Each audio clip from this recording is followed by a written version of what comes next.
Labą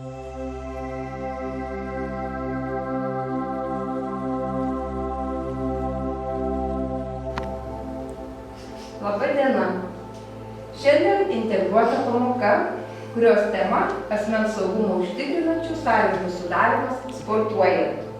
Šios pamokos uždavinys yra tai mokiniai jūs išanalizavę, įsigilinę į jums pateiktas rekomendacijas dėl klientų saugumo užtikrinančių sąlygų, gebėsit visas žinias teorinės pritaikyti sportinių pratybų metu. Ir aš jums pateikti dabar keletą rekomendacijų dėl rizikos veiksnių, kurie susiję su darbo aplinkos sąlygomis. Taigi, kad būtų saugus sportas, sportuoti, pratybas atlikti, labai svarbu yra sudaryti pastato, kuriame dirbama, sportuojama darbuotojų ir asmenų saugumo užtikrinimo planą. Pagrindinis uždavinys – sukurti tokią atmosferą, kurioje gerai jaustųsi ir klientai, ir darbuotojai. Reguliariai tikrinti pastato išorę, vidų bei saugumo įrangą, įsitikinant, kad viskas veikia tvarkingai. Užtikrinti pakankamą apšvietimą tiek viduje, tiek išorėje. Pašalinti kliuvinius ant grindų, laiptų ir kitose vietose. Užtikrinti neslidžias dangas, ypač tose vietose, kur reikia judėti, sportuoti, tenka nešti nešulius arba skubėti. Taip pat labai svarbu yra palaikyti švarą ir apstatyti baldais patalpas, kad klientams būtų ir saugu, ir tvarkinga, ir saugi aplinka. Iš tikrųjų, sportuojant labai svarbu, kad nebūtų įvairių kliuvinių. Dar labai sportinių pratybų metu labai svarbu dar yra ir apranga, kad būtų padais neslidus, apranga tinkama, rankovės ne per ilgos arba ten kelnės nesmuktų, nes iš tikrųjų užkliūt gali ir atsitikti nelaimė. Ypatingą dėmesį atkreipti tai, kur klientas gali vaikščioti ir sportuoti be palydos. Iš tikrųjų, kada asmenys vaikšto vieni, vėlgi labai turėtų būti saugi ta aplinka ir koridoriai, ir jeigu jie gali savo eiti vieni sportuoti, tai labai svarbu, kad būtų aplinka ta saugi. Reikia įvertinti rizikos pavojų klientui judant, sportuojant ir vaikščiojant patalpose. Taip pat įrengti patalpą, kurioje bendraujama, mankštinantis su klientu, kad būtų galima išlaikyti atstumą tarp kliento ir darbuotojo ir taip pat būtų arti duris. Mes jau esame kalbėję, kad psichinę negalią turintys asmenys gali būti agresyvūs, sukelti agresiją, vienoks ir kitoks veiksmas ar žodis, todėl labai svarbu, kad būtų patogus išėjimas ir kad jūs nebūtumėt arti kliento, kas gali sukelti agresiją. Taip pat reikėtų pašalinti visus daiktus, kurie gali būti panaudojami kaip ginklai. Tai skylamušys, žirklės, sporto įvairūs inventorius. Iš tikrųjų, dirbant su psichinė negalia asmenimis, mes vakar lankėmės, tai tikrai yra saugi aplinka. Taigi, tiek labai trumpai yra teorinių žinių.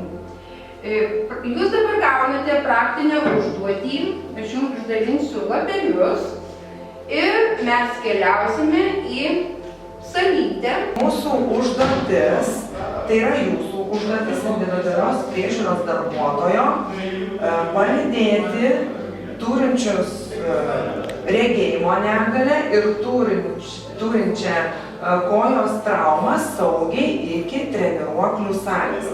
Ir toliau mes pratęsime užduotis.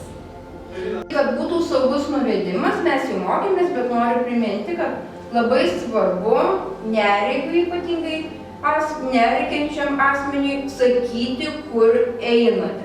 Tai yra, kad laiptukas, ranką uždėti ant turėklų ir kiekvieną laiptuką neskubant pasakyti. Dabar dėsime koją, laiptukas, kad būtų aišku, nes, suprantu pačios, kad jis nemato, kad būtų saugiau. Ir dabar suksime. Pro duris einam. Dabar eisime dešinį. Pro duris. Saugiai. 1,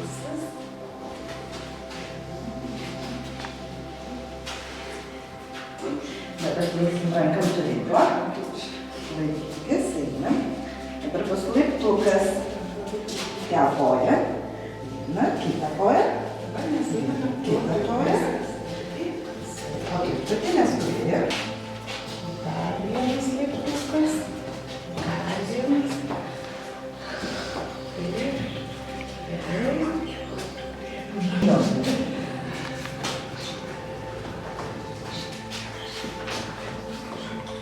Jūs saugiai atlydėjote neįgalius asmenis iki treniruoklių salės. Dabar aš norėčiau, kad jūs saugiai jiems leistumėt pasportuoti saugiai ant treniruoklių. Vieną merginą sodiname ant dviračio, kitą merginą ant irklavimo treniruoklio. Taip, prašom, galima. Eina.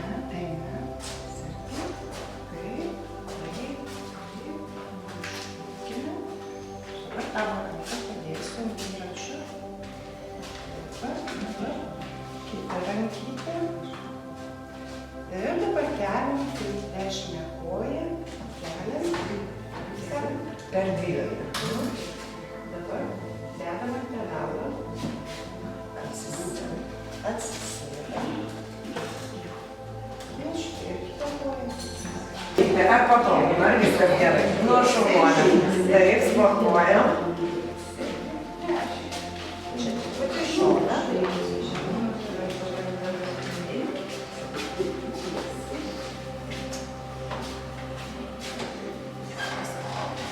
Sėskite. Koja. Ir kitą galą koją. Vėl kartą. Dabar truputį sėskite. Dabar padedam uždėti atsitraukti. Biškutį padėsim tau kojytes uždėsim. Šitą.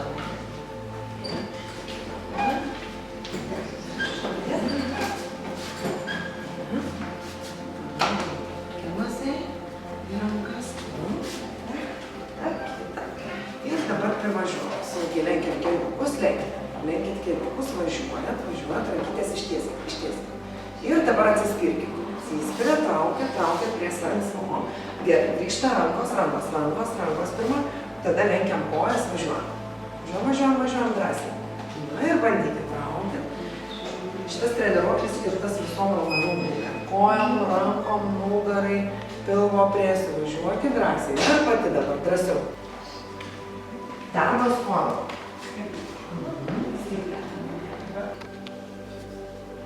Taigi, jūs atlikote praktinės užduotis ir kaip jums jos sekėsi, mes labai norėtume, kad jūs sakytumėt, parašytumėte refleksijoje. Taip jūs turite pabaigti teiginius, pamokoje sužinojau, ką jūs naujo sužinojote, nes manau, kad tikrai sužinojote daug ką. Buvo įdomu, kas buvo įdomu, galbūt vienai buvo įdomu pabūti neregė, kitai buvo iššūkis palydėti, ar užsodinti ant treniruoklio saugiai iš tikrųjų. Toliau norėčiau daugiau sužinoti, kas jums aktualu, kas patiko ir kur norėtumėt daugiau pasigilinti. Ir šią pamoką sekėsi, kiekvienai matėme su mokytoja, kad sekėsi. O kas sekėsi, tai jūs ir parašysite. Kol mokytoja surenka jūsų lapelius su refleksija, aš noriu visom padėkoti, kurios aktyviai dalyvavote ir jūsų aktyvus dalyvavimas bus vertintas pažymiais. Dėkui, pamoka baigta.